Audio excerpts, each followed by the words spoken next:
Hello student, आज के इस वीडियो में हम लोग बात करेंगे क्लास 9th का हिस्ट्री चैप्टर नंबर 4 विश्व युद्धों की इतिहास।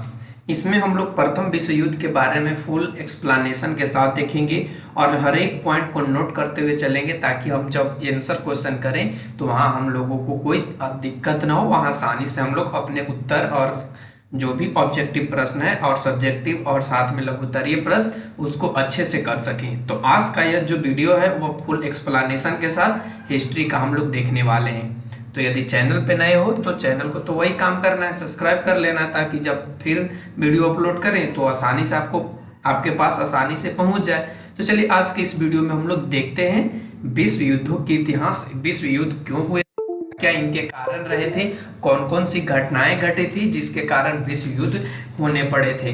तो चलिए आज के वीडियो में देख लेते हैं। तो सबसे पहले हम यहाँ पे आपको कुछ लिख करके बताना चाहेंगे कि प्रथम विश्व युद्ध जो हुआ था, आप यहाँ से नोट करते हुए चले तो बहुत बेहतर होगा। प्रथम जो विश्व युद्ध हुआ था वह 1914 से 1918 के बीच में चला था, यानी कितने वर्ष, 4 इयर्स ये चले थे, 4 वर्ष ये चले थे, ठीक है।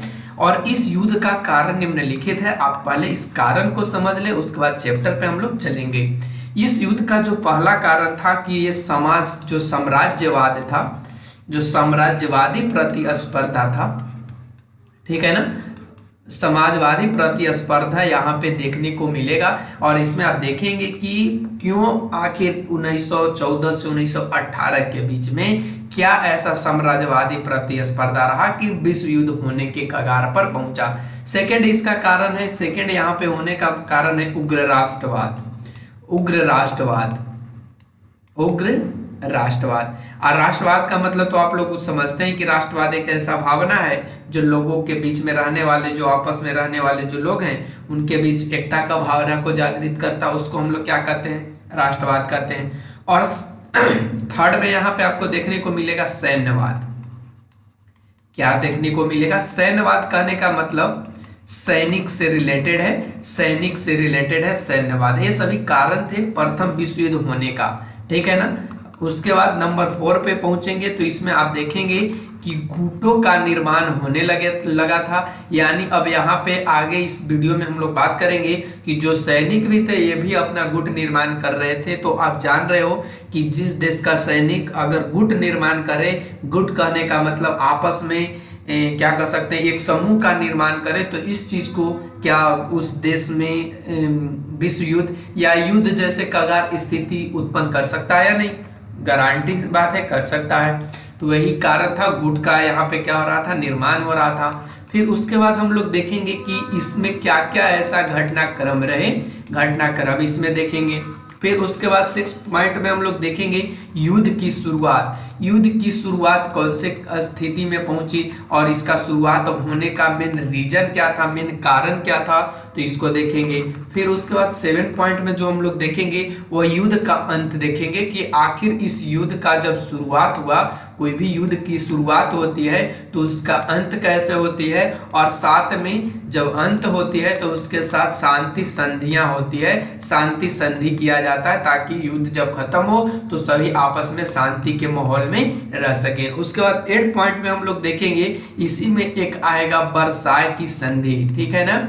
इसी युद्ध समाप्ति के बाद आएगा वर्साय की संधि। तो वर्साय की संधि में क्या क्या घटना घटा था तो आज की इस वीडियो में देखेंगे। फिर उसके बाद 9 पॉइंट में हम लोग जो देखेंगे, इस 9 पॉइंट में देखेंगे कि जब शांति संधियां हुआ था तो उनका क्या परिणाम हुआ, लिख लेंगे यहाँ पे, शांति संधियों का परिणाम, शांति संधियों का परिणाम, क्या क्या उनका परिणाम निकला, क्या आगे का युद्ध नहीं हो पाया इस शांति संधि के द्वारा या आगे के लिए युद्ध समाप्त हो गया, तो इसमें हम लोग देखेंगे। फिर उसके बाद नंबर 10 में जो देखेंगे वह पॉइंट देखेंगे कि नई राजनीतिक अब वहां से व्यवस्था स्थापित हो जाती है, नई राजनीतिक व्यवस्था का क्या हो जाता है, उदय हो जाता है। और इतना होने के बाद फिर से सेकेंड वर्ल्ड वार यानी द्वितीय विश्व युद्ध की क्या हो जाती है, शुरुआत हो जाती है। तो द्वितीय विश्व युद्ध की बात करेंगे हम लोग सेकेंड वीडियो में। तो आपको इस चैनल पे बने रहने के लिए आप क्या करें, चैनल को सब्सक्राइब कर लें और जो भी आपको डाउट होता है कमेंट सेक्शन में जरूर पूछिए, ताकि हम आपको सोल्यूशन को ताकि हम आपके डाउट को सोल्यूशन करके सही से आपको गाइड कर सकें। तो चलिए आज की इस वीडियो में हम लोग देखते हैं इस बुक के माध्यम से। तो इस बुक के माध्यम से आइए हम यहाँ पे बात कर लेते हैं। तो देखिए यहाँ पे लिखा है कि विश्व युद्धों की, देखिए यहाँ पे लिखा है कि विश्व युद्धों की, थोड़ा सा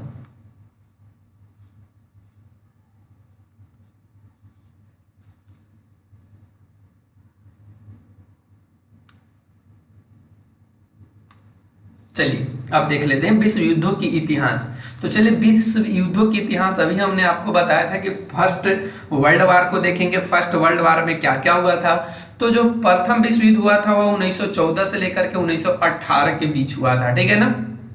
और इस विश्व इतिहास में वर्ष 1914 एक ऐसे युद्ध के लिए उल्लेखनीय है जिसने संपूर्ण विश्व को अपनी आगोश में ले लिया और युद्धरत देशों ने अपने संपूर्ण संसाधन इसके झोंक दिए। यानी जो युद्ध करने वाले देश थे अपने संपूर्ण संसाधन को युद्ध में क्या कर दिए, झोंक दिए। कहने का मतलब जब भी लड़ाई होता है तो आपको पता है जब आपस में घर में लड़ाई होता है तो क्या होता है, घर की संपत्ति क्या हो जाती है, विलीन हो जाती है, घर की संपत्ति हमको झोंकने पड़ जाते हैं। तो यही काम देशों का हुआ था जब विश्व युद्ध हुए थे। विश्व के लगभग तमाम देश इसके प्रत्यक्ष और अप्रत्यक्ष रूप से प्रभावित हुए थे। इस युद्ध ने कई राजनीतिक, आर्थिक स्थिति और नक्शा बदल दिया। यह जो युद्ध था ये तीन चीजों को बहुत आसानी से बदल दिया। क्या क्या? राजनीतिक, आर्थिक स्थिति।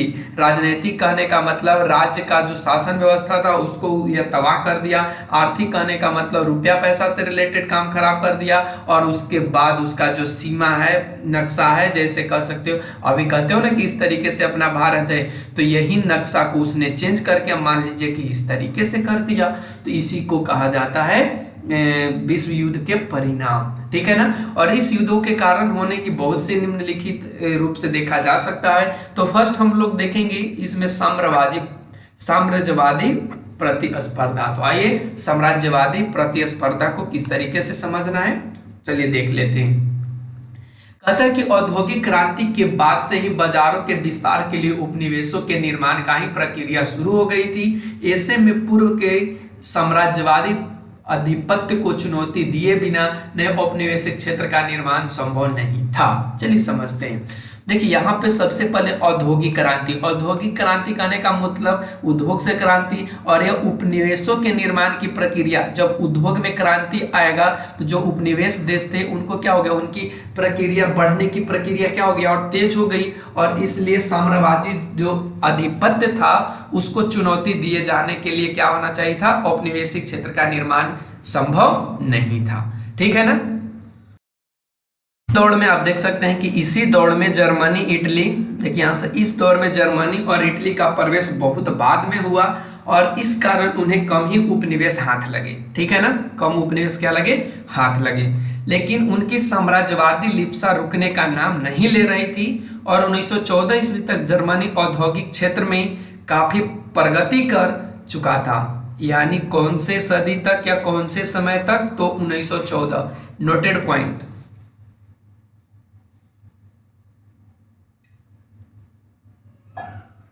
चलेंगे आगे। वह ब्रिटेन और फ्रांस को भी काफी पीछे छोड़ दिया। किसने? तो ब्रिटेन नहीं, जर्मनी ने, ठीक है ना। जर्मनी को उद्योग के लिए कच्चे माल और फिर तैयार माल के लिए बाजार की आवश्यकता थी, किंतु एशिया और अफ्रीका के अधिकांश हिस्से को पुरानी समाजवादी देश आपस में बांट चुके थे। देखिए समझाते हैं आपको। मान लीजिए आपका देश है, ठीक है, तो यहाँ पे आपने क्या किया कि औद्योगिक क्षेत्रों में काफी प्रगति कर लिया। तो जब आपने यहाँ उद्योग आप स्थापित कर लिए तो यहाँ से सामान आपको बेचने के लिए कहीं तो जाना चाहिए। तो कहीं जाओगे कहाँ, जहाँ मार्केट रहेगा, बाजार रहेगा। तो यही किसको जरूरत पड़ने लगा, जर्मनी को, ठीक है ना। किसको जरूरत पड़ने लगा, जर्मनी को। और ये जो जर्मनी क्या कर दिया, अपना उद्योग और कच्चे माल को बेचने के लिए वह कहाँ जाना स्टार्ट कर दिया। तो देखिए वह एशिया और अफ्रीका के अधिकांश हिस्से। लेकिन जैसे ही उसने जाना स्टार्ट किया तो वहां उसको पता चला कि यहाँ का जो साम्राज्यवादी देश है आपट में बच चुका है। तो चलिए आगे क्या होता है। ऐसी परिस्थिति में जर्मन साम्राज्यवादियों ने पतनशील तुर्की साम्राज्य की अर्थव्यवस्था पर अपना नियंत्रण करना चाहा। यानी कि अब जो क्या करेगा ये जर्मनी ये तुर्की के साम्राज्य पर आर्थिक अर्थव्यवस्था का अपना नियंत्रण करना चाहा, यानी उसको अपने ही आगोश में लेने की कोशिश करने लगा। इसके लिए जर्मनी ने तुर्की के सुल्तान से बर्लिन से बगदाद तक रेलवे लाइन बिछाने की योजना पर स्वीकृति चाहिए। आप इसको पॉइंट को नोट कर लेंगे। बर्लिन से बगदाद तक रेलवे लाइन बिछाने की योजना किससे ली गई? सुल्तान से। जर्मनी का इस योजना का फ्रांस तथा रूस ने विरोध किया था। याद रखेंगे, फ्रांस और यूरोप ने क्या किया था? फ्रांस और रूस ने विरोध किया था। आगे के पॉइंट में बढ़ते हैं तो आगे देखते हैं कि इधर 1905 में रूस जापान युद्ध में जापान के विजय से जापान की साम्राज्यवादी महत्वाकांक्षा और परवान चढ़ने लगी और 19वीं शताब्दी के अंत तक अमेरिका भी एक शक्तिशाली राष्ट्र के रूप में उभर कर सामने आ चुका था और वह व्यापार की स्वतंत्रता बनाए रखने में दिलचस्पी ले रहा था और दूसरी ताकत के उभरने से उनके हितों को खतरा था। किसको खतरा था? तो ये अमेरिका को। ठीक है ना। चले आगे। अब यहाँ पे हमने फर्स्ट पॉइंट में देख लिया कि साम्राज्यवादी जो प्रतिस्पर्धा था वह किस तरीके से था। अब यहाँ पे हम लोग देखेंगे उग्र राष्ट्रवाद। तो चलिए उग्र राष्ट्रवाद को देख लेते हैं। कहता है कि 19वीं शताब्दी के उत्तरार्ध तक यूरोप के देशों में राष्ट्रीयता का संचार उग्र रूप से होने लगा था। याद रखेंगे, राष्ट्रीयता का संचार कौन से सदी से स्टार्ट हो गया था? 19वीं सदी के उत्तरार्ध यानी खत्म होने होते। समान जाति, धर्म, भाषा और ऐतिहासिक परंपरा के लोग एक साथ मिलकर अलग देश का निर्माण करना चाहने लगे। तुर्की साम्राज्य अथवा ऑस्ट्रिया हंगरी में अधिकांश निवासी स्लाव जाति के थे। ये पॉइंट को आप लोग नोट कर लेंगे। आपको ऑब्जेक्टिव और साथ में रिक्त स्थानों को भरने के लिए इस्तेमाल करना होगा। ठीक है। आगे बढ़ेंगे तो कह रहा है कि उन लोगों ने सर्वस्लाव आंदोलन की शुरुआत की जो इस सिद्धांत पर आधारित था कि यूरोप के सभी स्लाव जाति के लोग एक राष्ट्र हैं। इसने ऑस्ट्रिया हंगरी का रूस के साथ संबंध कटु बना दिया। इसी से सर्व जर्मन आंदोलन शुरू हुआ जिसका लक्ष्य बाल्कन प्रायद्वीप में जर्मनी साम्राज्य का विस्तार था और इस प्रकार उग्र राष्ट्रवाद ने यूरोप के देश में आपसी संबंध को तनावग्रस्त बना दिया। यानी यहाँ पे आपने क्या देखा कि यहाँ पे जो उग्र राष्ट्रवाद क्या था कि लोगों के बीच में राष्ट्रीयता की भावना तो बढ़ने लगी, लेकिन ये जो राष्ट्रीयता भावना जब बढ़ने लगी तो लोगों में जाति का आधार यहाँ पे देखने को मिला और इसमें ज्यादातर जाति स्लाव जाति के लोग थे और उन्होंने अपने को एक राष्ट्र के रूप में घोषित किया। और जब राष्ट्र के रूप में घोषित करेंगे, जैसे कोई एक जाति अभी के डेट में कहे कि हमारा अलग राष्ट्र है, हमारा अलग देश है, तो बताओ उसमें युद्ध की स्थिति बन सकती है या नहीं? तो यही सब कारण थे प्रथम विश्व युद्ध के। चलेंगे थर्ड पॉइंट में हमने बात किया था कि सैन्यवाद मतलब सैनिक से रिलेटेड थे। तो अब यहाँ पे क्या होता है कि यूरोपीय देश अपनी सैनिक शक्ति का सारा ध्यान केंद्रित कर रहे थे। कौन से देश? यूरोपीय देश। और उसने फ्रांस, जर्मनी आदि प्रमुख यूरोपीय देश अपनी राष्ट्रीय आय का लगभग 85% सैनिक तैयारियों पर व्यय कर रहे थे। यानी 100 में से 85 रुपया ये जो फ्रांस और जर्मनी जैसे यूरोपीय देश थे अपने आय का खर्च कर रहे थे सैनिक के तैयारी में। सैनिक की तैयारी करने का मतलब यहाँ पे सैनिकों के सामान से, सैनिकों को भर्ती से, सैनिकों के खान पान, यानी अनेक तरीके से 85% या क्या कर रहे थे, खर्च कर रहे थे। और 1913-14 ईस्वी में फ्रांस के पास लगभग 8 लाख, जर्मनी के पास 7,60,000 और रूस में 15 लाख की अस्थाई सेना थी। देख सकते हैं किस तरीके से। और आजकल मोदी जी भी अपने देश के प्रति सैनिक पर भी बल दे रहे। अब सैनिक करने का मतलब आपके पास सेना रहेगा तभी तो आप दूसरे देश से युद्ध जीत सकते हो। अगर आपके पास सेना नहीं हो और दूसरे देश के साथ युद्ध करने जा रहे हो तो मारे जाओगे ना, यानी कि आप पर वो उपनिवेश बना लेगा। तो यही चीज पहले भी था और एक 85% पहले के डेट में, तो सोचिए आज के डेट में वे लोग कितना खर्च कर रहे होंगे। चलिए आगे के पॉइंट में बढ़ते हैं। जल सेना के क्षेत्र में रूस से ही इंग्लैंड का आधिपत्य था। जल सेना से, याद रखेंगे, ओनली फॉर जल सेना से, जिसको हम लोग नेवी कहते हैं, तो नेवी से ही पूरे इंग्लैंड का आधिपत्य क्या था, जल सेना से ही वो जमा के रखा था। जर्मनी ने इसकी चुनौती के रूप में लिया और इंग्लैंड को नीचा दिखाने के लिए जहाजी बेड़ा बनाना शुरू कर दिया। किसने तो जर्मनी ने। किसको दिखाने के लिए नीचा, इंग्लैंड को। और 1912 में जर्मनी ने इम्परेटर नामक जहाज बनाया। इसको आप नोट कर लेंगे, 1912 में जर्मनी ने इम्परेटर नामक जहाज बनाया, जो उस समय का सबसे बड़ा जहाज था। और इस प्रकार जर्मनी इंग्लैंड के बाद दूसरा शक्तिशाली राष्ट्र बन गया। याद रखेंगे, जर्मनी इंग्लैंड के बाद दूसरा शक्तिशाली राष्ट्र बन गया। तो यहाँ पे देखिए कि सैन्यवाद किस तरीके से देश अपने में सैनिकों का निर्माण कर रहे थे, एक दूसरा को मारने के लिए या एक दूसरा से शक्तिशाली बनने के लिए। तो चलेंगे अब हम लोग गुट का निर्माण देखेंगे कि गुट का निर्माण कैसे कैसे होने स्टार्ट हो गए। तो देखेंगे यहाँ पे साम्राज्यवादी लिप्सा के शिकार शक्तिशाली देश अपने अपने हितों के अनुरूप गुटों का निर्माण करने लगे। यानी जो शक्तिशाली देश थे, शिकार करने के लिए अपने अपने हितों के लिए क्या करने का निर्माण कर दिया, गुट निर्माण करने लगे थे। एक समान स्वार्थ के केंद्र में रखकर राष्ट्र रणनीति तय करने लगे थे। परिणाम स्वरूप संपूर्ण यूरोप गुटों में बट गया था। यानी एक देश में, देखिए जरा सा, एक देश में 10 व्यक्ति 10 तरीके का गुट बनाएगा और 10 तरीकों से युद्ध करेगा, तो अब बताओ, गारंटी है कि उस देश को क्या होना है, उस देश को तो हारना निश्चित है। और वह तो युद्ध के कगार पे पहुंचेगा ही, क्योंकि 10 जो गुट के नेता होंगे वह 10 तरीके का बात बोलेंगे और 10 सोचेंगे कि हम क्या है, शक्तिशाली है, और इस कंडीशन में सबको आपस में टकराना होगा और फिर वही काम। तो यही आगे बढ़ेंगे तो कहता है कि यूरोप में यह प्रक्रिया 19वीं शताब्दी से ही जारी थी। यूरोप में गुटबंदी का, आगे बढ़ेंगे, जन्मदाता जर्मनी के चांसलर बिस्मार्क को माना जाता है। याद रखेंगे, गुटबंदी का जन्मदाता किसे माना जाता है, जर्मनी के चांसलर बिस्मार्क को। और बिस्मार्क के बारे में आप क्लास 10th में हिस्ट्री में बहुत अच्छे से पढ़ोगे, तो ध्यान रखना है। उसने सन 1789 में ऑस्ट्रिया के साथ द्वैत संधि की थी। कौन सी संधि की थी, ऑस्ट्रिया के साथ द्वैत संधि की थी। और 1882 में एक त्रिगुट, जिसको ट्रिपल अलायंस के नाम से जाना भी जाता है, बना, जिसमें ऑस्ट्रिया हंगरी और जर्मनी और इटली शामिल थे। याद रखेंगे, जिसमें जर्मनी, ऑस्ट्रिया हंगरी और इटली शामिल थे। कौन से, ट्रिपल अलायंस में। और ये बनाने वाला कौन था, बिस्मार्क। और ये बिस्मार्क कब, तो 1889 में ऑस्ट्रिया के द्वैत संधि की थी। उसमें यह गुट बिस्मार्क ने फ्रांस के विरुद्ध बनाई थी। यह भी आपको ध्यान रखना है कि यह जो गुट बना था वो फ्रांस के विरुद्ध बना था। यद्यपि इटली की विश्वसनीयता संदिग्ध थी, क्योंकि उसका मुख्य उद्देश्य यूरोप में राष्ट्रीय हंगरी से कुछ इलाके छीनना और फ्रांस की सहायता में त्रिपोली को जीतना था।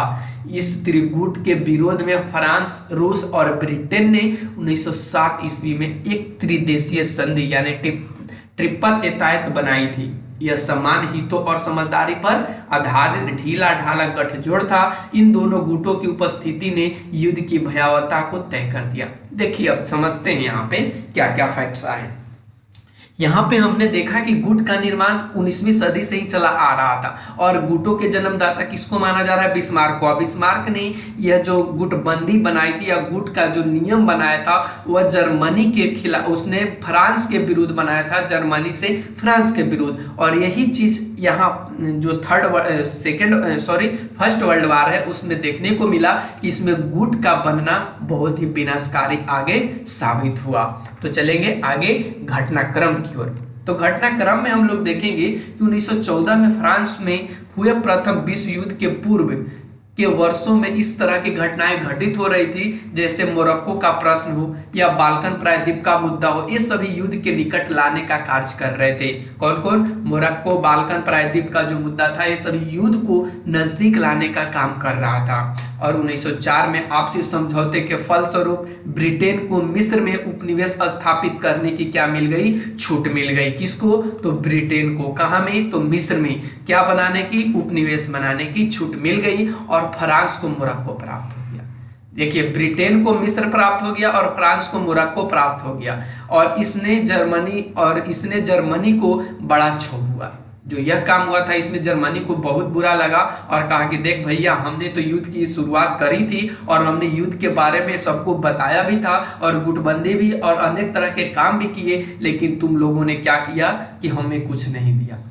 और इसमें जर्मनी मोरक्को की स्वतंत्रता की दुहाई दे रहा था और फ्रांस अपने हित के आगे अंधा बना हुआ था। देखिए, जर्मनी मोरक्को की स्वतंत्रता का दुहाई दे रहा था, लेकिन फ्रांस वाले क्या थे, वह अपने हित को लेकर के अंधा बना हुआ था, यानी कह रहा था भैया हमको तो जीत हो ही रहा है, हमको तो कुछ ना कुछ मिल ही रहा है, तुम समझो। 1911 में फ्रांस ने मोरक्को के अधिकांश भाग पर अधिकार कर लिया और फ्रांस क्या कर लेता है, 1911 में मोरक्को के अधिकांश भाग पर अधिकार कर लेता है और 1904 ईस्वी में ऑस्ट्रिया ने तुर्की पर अपना अधिकार जमा लेता है। कौन, इसको नोट कर लेंगे, ऑस्ट्रिया ने तुर्की पर अधिकार कर लेता है और इस क्षेत्र को सर्बिया भी लेना चाहता है। और इस क्षेत्र को कौन लेना चाहता है, सर्बिया भी, और वह बाल्कन क्षेत्र में एक संयुक्त स्लाव राज्य कायम करना चाहता था। इसके लिए उसने रूस का समर्थन प्राप्त था और रूस ने ऑस्ट्रिया को युद्ध छेड़ने की धमकी दे दी और इस प्रकार जर्मनी खुलकर ऑस्ट्रिया के पक्ष में आ गया और अंततः रूस को पीछे हटना पड़ा। लेकिन इस घटना से रूस और जर्मनी में कटुता बढ़ गई। यानी देखिए, आपका कोई सहयोग एक व्यक्ति दूसरे व्यक्ति को देता है और इससे लड़ाई जब तीसरी व्यक्ति से है तो ये आपको हेल्प किया, तो ये दोनों का दुश्मन कौन हो जाएगा, सी, और सी का दुश्मन कौन हो जाएगा, ए भी। तो यही चीज यहाँ देखने को मिला।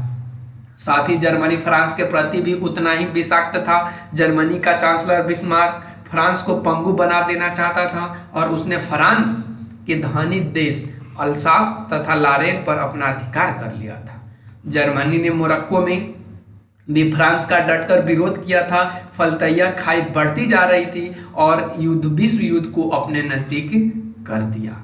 यानी कि इस तरीके से जब होगा, एक दूसरा का हेल्प करे तो दूसरा देख के जरना स्टार्ट कर दे, विषाक्त बनाना शुरू कर दे, तो इस कंडीशन में क्या होगा, विश्व युद्ध तो होगा ही। और इस तरीके से विश्व युद्ध और क्या होता चला आया, नजदीक होता चला आया। चलिए आगे के देखते हैं कि युद्ध की शुरुआत कैसे कैसे हुई। तो यहाँ पे थोड़ा सा मिटरा हुआ है, लेकिन फिर भी हम आपको बता देते हैं। लिखा है कि युद्ध की शुरुआत एक मामूली घटना से हुई। युद्ध का शुरुआत कब हुआ, एक मामूली सी घटना से हुई। अगर संपूर्ण यूरोप गुटों में न बटा होता और कटुता एवं विधेय का माहौल पहले से व्याप्त न होता तो शायद यह घटना नहीं घटती। बहुत इंपॉर्टेंट है ये, आपको प्रश्न लिखने में इंपॉर्टेंट होगा, ठीक है ना। क्या था कि जो संपूर्ण यूरोप था वह गुट में बट गया था और गुट में तो बटा है तो ठीक है, लेकिन वहां कटुता और एक दूसरे को देख करके जलन की भावना हो गया और यही घटना अगर नहीं घटती तो शायद विश्व युद्ध की शुरुआत नहीं होती। और 28 जून 1914 को आर्क ड्यूक फर्डिनेंड की बोस्निया की राजधानी सराजोवा में हत्या कर दी। देखिए ये वाले पॉइंट आपको नोट करना है। आर्क ड्यूक फर्डिनेंड की बोस्निया की राजधानी सराजेवो में हत्या हो गई और ऑस्ट्रिया ने इस घटना के लिए सर्बिया को जिम्मेदार ठहराया और सर्बिया के समक्ष मांगे रखी। सर्बिया ने स्वीकार करने से इनकार कर दिया क्योंकि इसे वह स्वतंत्रता का कुठाराघात समझता था। और फलतः 28 जुलाई 1914 को ऑस्ट्रिया ने सर्बिया के खिलाफ युद्ध की घोषणा कर दिया।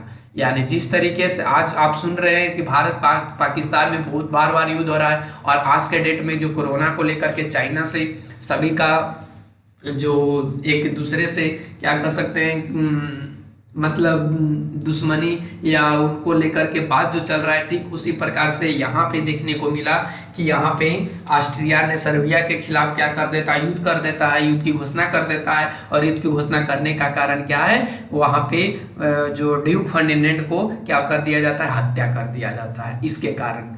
और यहाँ तो बात कुछ और है, यहाँ तो अपने साम्राज्य को बढ़ावा देने के कारण ही यहाँ पे युद्ध की स्थिति देखी जा रही है। आगे बढ़ेंगे तो कहता है कि रूस ने सर्बिया को पूर्ण सहायता का वचन दिया और युद्ध की तैयारी करने लगा। अब देखिए एक देश दूसरा को, जैसे भारत में अटैक करता है कौन, भारत में अटैक पाकिस्तान करता है तो भारत का साथ कौन देता है, चाइना। ठीक उसी तरीके से पहले भी यह स्थिति था कि जब एक देश लड़े तो दूसरा का उसकी क्या करेगा, सहायता करेगा, और इसी का काम रूस ने किया। और जर्मनी ने 1 अगस्त 1914 को रूस और 3 अगस्त 1914 को फ्रांस के खिलाफ युद्ध की घोषणा कर दी। अब देखिए अब जर्मनी यहाँ पे कर रहा था, अभी से पहले ऑस्ट्रिया किया, उसके बाद जर्मनी कर दिया, रूस ने भी कर दिया, तो समझिए कि सभी देश एक साथ युद्ध की कगार पे पहुंचेंगे तो क्या होगा, विश्व युद्ध। फ्रांस पर दबाव डालने के लिए जर्मनी सेना 4 अगस्त को बेल्जियम में घुस गया और उसी दिन ब्रिटेन ने जर्मनी के खिलाफ युद्ध की घोषणा कर दी और इस तरह यह व्यापक रूप धारण करने लगा और इसी क्रम में दूसरे देश भी लड़ाई में शामिल होते गए और जापान ने सुदूर पूर्व में जर्मनी के उपनिवेश हथियाने के उद्देश्य से जर्मनी के खिलाफ क्या कर दिया, युद्ध की घोषणा। और तुर्की और बुल्गारिया जर्मनी की तरफ हो गए। त्रिगुट का सदस्य होने के बावजूद इटली कुछ समय तक तटस्थ रहा, अंततः वह भी जर्मनी और ऑस्ट्रिया हंगरी के खिलाफ युद्ध में शामिल हो गया। कौन शामिल हो गया, तो इटली, किसके पास, जर्मनी और ऑस्ट्रिया हंगरी के साथ। और इस प्रकार आर्क ड्यू फर्डिनेंड की हत्या युद्ध के तत्कालीन कारण के रूप में सामने आए, यानी इनकी हत्या कारण बन गया किसकी, युद्ध का, किनकी, आर्क ड्यू फर्डिनेंड का। और यहाँ पे युद्ध का अंत भी हुआ और अंत में कुछ कुछ संधियां भी हुई, जिनमें 1917 में एक महत्वपूर्ण घटना घटी और वह था रूस का युद्ध से अलग हो जाना। अब तक रूस के 6 लाख से अधिक सैनिक मारे जा चुके थे और रूस की जो अर्थव्यवस्था थी अत्यंत खराब हो चुकी थी, दयनीय हो चुकी थी। बोल्शेविक सरकार के सत्ता में आते ही इसके नेता लेनिन ने एक विज्ञप्ति जारी करी जिसमें दूसरे के क्षेत्रों को हथियार बिना और युद्ध के हर जाने लिए बिना शांति स्थापित करने के प्रस्ताव रखे गए। यानी लेनिन साहब आए तो लेनिन साहब ने कहा कि देखो भैया, जब दूसरा क्षेत्र हथियार जब तक नहीं देगा और युद्ध के लिए जो हर जाना होता उसको नहीं भरेगा तो अब तक के शांति नहीं होगा।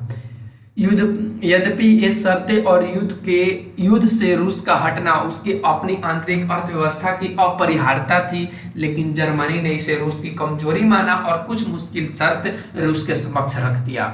इसके बावजूद भी रूस इसे स्वीकार कर युद्ध से हट गया। मार्च 1918 ईस्वी में रूस जर्मनी में एक शांति समझौता हुई और यह रूस युद्ध से पूर्णतः अलग हो गया। जो रूस था वह पूर्णतः क्या हो गया, अलग हो गया। रूस का युद्ध से हट जाने के बाद युद्ध समाप्ति की आवाजें उठने लगी और युद्धरत देशों ने प्रकट की तो अपनी इच्छा नहीं जाहिर की, लेकिन इन देशों की जनता ने युद्ध के खिलाफ आवाज उठाना शुरू कर दिया। यानी कि भैया युद्ध मत करो, बहुत से आदमी मर चुके हैं। और एक कौन उठाने शुरू किए, जनता। लेकिन यहाँ के जो शासक थे वे कहते थे कि नहीं भैया, अभी युद्ध नहीं समाप्त होगा। जगह जगह सैनिकों विद्रोह करने लगे और रूस की नई सरकार से पूरे विश्व में आम जनता का मनोबल ऊंचा हुआ। युद्धरत देश की जनता अपनी ही सरकार के खिलाफ आवाज उठाने लगी। जर्मन के यू नौका नामक पनडुब्बियों ने ब्रिटिश बंदरगाह की तरफ जाने वाले जहाजों को डुबोना शुरू कर दिया, जिसे लुसितानिया नामक जहाज को डुबाने से अमेरिका में प्रतिक्रिया हुई, क्योंकि उसमें अमेरिका नागरिक सवार थे। अमेरिका के मना करने पर भी जब जर्मनी ने अपनी कार्रवाई नहीं रोकी तब अमेरिका ने 6 अप्रैल 1917 को जर्मनी के विरुद्ध क्या कर दिया, युद्ध की घोषणा कर दिया। अब यहाँ पे देखिए, अब यहाँ पे अमेरिका इससे पहले शामिल नहीं था, लेकिन लुसितानिया नामक जो जहाज अमेरिकी था उसको डुबा दिया गया। और ये डुबाने का काम किसने किया था, तो जर्मनी ने। और जब जर्मनी ने डुबाने का काम किया तो अमेरिका भी क्या कर दिया, युद्ध की घोषणा कर ही दिया। अमेरिका के युद्ध में शामिल होने से युद्ध की स्थिति ही बदल गई और जुलाई 1918 में ब्रिटेन, फ्रांस और अमेरिका ने संयुक्त सैनिक अभियान आरंभ कर दिया और जर्मनी तथा उसके सहयोगी देशों की हार होने लगी। बुल्गारिया सितंबर में युद्ध से अलग हो गया और अक्टूबर में तुर्की ने आत्मसमर्पण कर दिया। आत्मसमर्पण किसने किया, तुर्की ने। और बुल्गारिया युद्ध से क्या हो जाता है, अलग हट जाता है। ऑस्ट्रिया हंगरी और जर्मनी में राजनीतिक असंतोष क्या हो रहा है, बढ़ रहा है। और 3 नवंबर 1918 को ऑस्ट्रिया तथा हंगरी के सम्राट ने आत्मसमर्पण कर दिया। जर्मनी में एक क्रांति फूट पड़ी और जर्मनी एक गणराज्य बन गया। जर्मनी सम्राट कैसर विलियम द्वितीय पलायन कर हॉलैंड चले गए।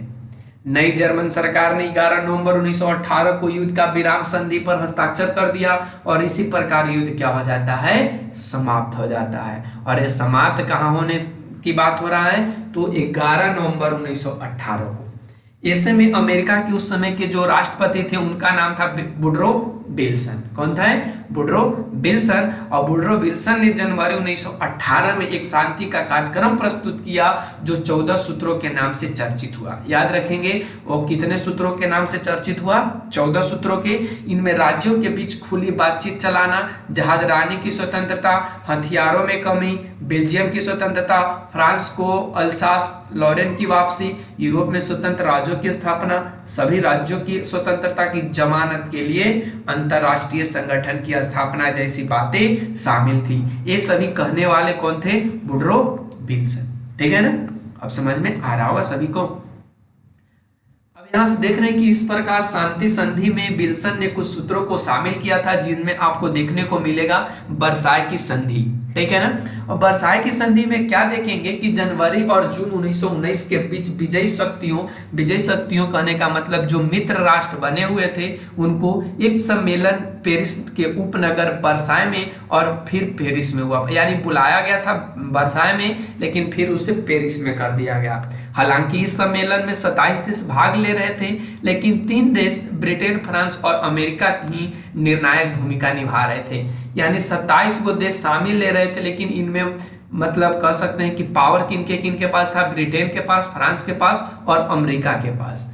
अमेरिका के राष्ट्रपति उस समय वुडरो विल्सन, ब्रिटेन के प्रधानमंत्री लॉर्ड जॉर्ज और फ्रांस के जो प्रधानमंत्री थे उनका नाम जॉर्ज क्लेमेंसो। ये 3 प्रमुख व्यक्ति थे। ये तीनों व्यक्ति को आपको नाम याद रखने हैं। जब हम लोग यहाँ पे क्वेश्चन आंसर करेंगे तो बहुत इसका इस्तेमाल करेंगे। ठीक है ना? जो शांति संधि की शर्त तय कर रहे थे और पराजित राष्ट्रों के मध्य इसे मढ़ रहे थे। यानी क्या कर रहे थे कि ये शांति शर्त मढ़ रहे थे लेकिन उसके बाद क्या कर रहे थे कि ये सभी जो मथा मढ़ा जा रहा था यानी सब दूसरे के दिमाग पे या दूसरे के माथा पे मढ़ा जा रहा था और दूसरे जो देश थे वो पराजित देश थे यानी जो हार चुके राष्ट्र थे। सम्मेलन में पराजित राष्ट्रों को कोई महत्व नहीं दिया गया। रूस को भी इस शांति संधि प्रक्रिया से बाहर रखा गया। मुख्य संधि जर्मनी के साथ 28 जून 1919 को हुए और इसे वर्साय संधि के नाम से जाना जाता है। याद रखेंगे ये कब हुआ था? वर्साय की संधि 28 जून 1919 को और इसे नाम दिया गया वर्साय की संधि। और मुख्य रूप से किसके साथ? जर्मनी के साथ। पराजित जर्मनी को संधि पर हस्ताक्षर करने के लिए मजबूर किया गया। संधि में जर्मनी की युद्ध के जिम्मेवार बताया गया।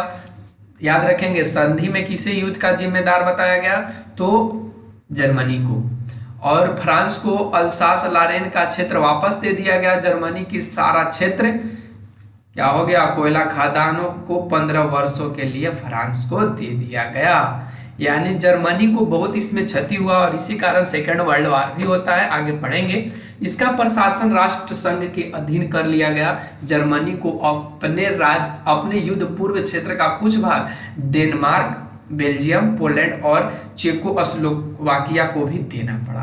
यानी जर्मनी को इतना इसमें क्षति हुआ कि इसका अपना भी क्षेत्र किसी को देना पड़ा। डेनमार्क, बेल्जियम, पोलैंड और चेकोस्लोवाकिया को भी देना पड़ा। राइन नदी की घाटी क्षेत्र को सेना रहित करने का भी फैसला दिया गया इन्हें। और संधि के तहत जर्मनी को 1 लाख तक सेना रखने के लिए सीमित कर दिया गया। जब सोचिए जो राष्ट्र हार गया उसको तो यहाँ पे नानी याद आ गई। क्यों? क्योंकि अब उसको तो सभी तरह से हाथ काट दिए गए। सेना भी कम रखना है, तुम्हारा क्षेत्र भी दे दिया किसी को। अब यहाँ पे क्या होता है? जर्मनी यहीं से वो क्या करना स्टार्ट कर देता है? सेकेंड वर्ल्ड वॉर की तैयारी कर देता है।